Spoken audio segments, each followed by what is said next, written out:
भगवान राम ने बचपन से जवानी तक कोई दुख नहीं देखा। वो जानते ही नहीं थे दुख होता क्या है। इतने बड़े राजा के बेटे थे, सब कुछ था उनके पास। दुख का कोई कारण ही नहीं था उनके जीवन में, कोई परेशानी थी ही नहीं। दुख का नाम भी कभी नहीं सुना था। वो जानते ही नहीं थे दुख होता क्या है। फिर जब उनके राज्याभिषेक का समय आया तो जीवन में इतना बड़ा दुख आ गया, इतनी परेशानियां आ गई कि उसके बाद कोई सुख रहा ही नहीं।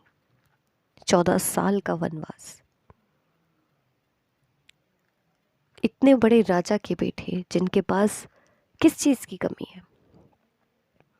एक समय उनके जीवन में ऐसा आ गया कि उनके पास कुछ भी नहीं है। अयोध्या का राजा बनना था पर वन को चले गए। समय एकदम से बदल गया। जिसने कभी दुख शब्द भी नहीं सुना था, उसके जीवन में इतने सारे दुख आ गए। यही जिंदगी की सच्चाई है। जिसने बहुत सुख देखा होता है उसे फिर बहुत दुख देखना पड़ता है, जैसे भगवान राम ने देखा। बचपन से जवानी तक, जब तक उनके राज्याभिषेक का समय नहीं आया, तब तक उन्होंने सुख ही सुख देखा। और जैसे ही राज्याभिषेक का समय आया, इतने दुख आ गए कि सुख रह ही नहीं गया। फिर जीवन में कोई सुख रहा ही नहीं। वन में कितनी सारी चुनौतियों का सामना करते हैं। नंगे पैर चलते हैं, कांटों पर चलते हैं, कंकड़ भी चुभते हैं, साधारण वस्त्र पहनते हैं। कोई नहीं है उनका काम करने वाला, उन्हें खुद ही अपना काम करना है, रूखा सूखा खाना है। वो राम जो इतने बड़े साम्राज्य के राजा के पुत्र हैं, उनके पास किस चीज की कमी है। वही राम वन में ऐसा जीवन जी रहे। तो किसी के भी जीवन में दुख कभी भी आ सकता है। जब भगवान के जीवन में समय एक जैसा नहीं रहा तो हम और आप तो मामूली इंसान हैं।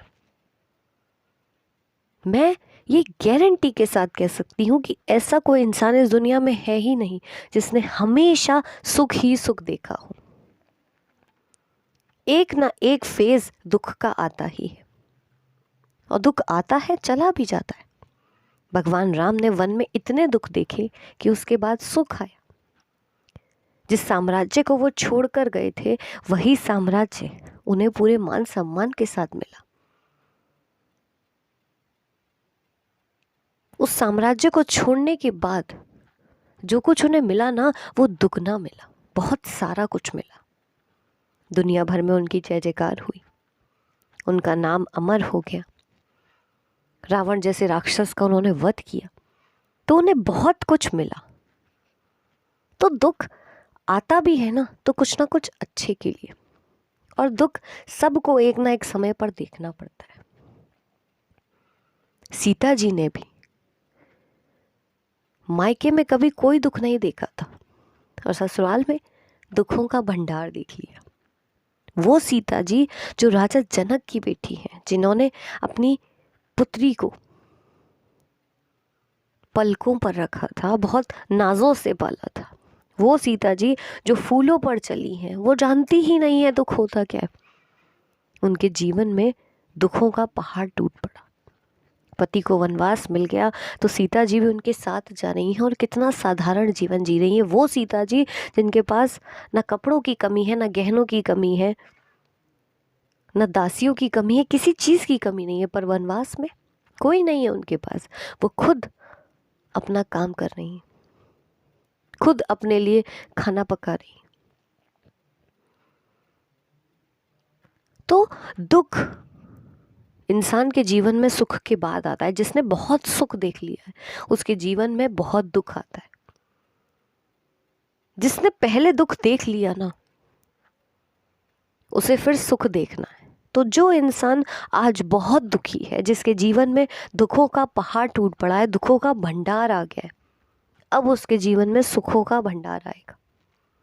तो जिस लड़की ने मायके में बहुत सुख देखा है, ससुराल में वो किसी ना किसी रूप में दुख पाती ही है। कोई भी वजह हो सकती है, दुख की कोई वजह नहीं होती, पर बन जाती है। तो दुख किसी भी वजह से आ सकता है, पर आएगा ज़रूर।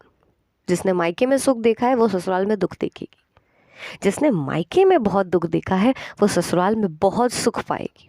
लाइफ में एक ना एक फेज में, एक ना एक टाइम पर इंसान को दुख देखना ही है और सुख भी देखना ही है। दुख और सुख बराबर चलते हैं। जिसने बहुत सुख देखा है उसे अब बहुत दुख देखना है।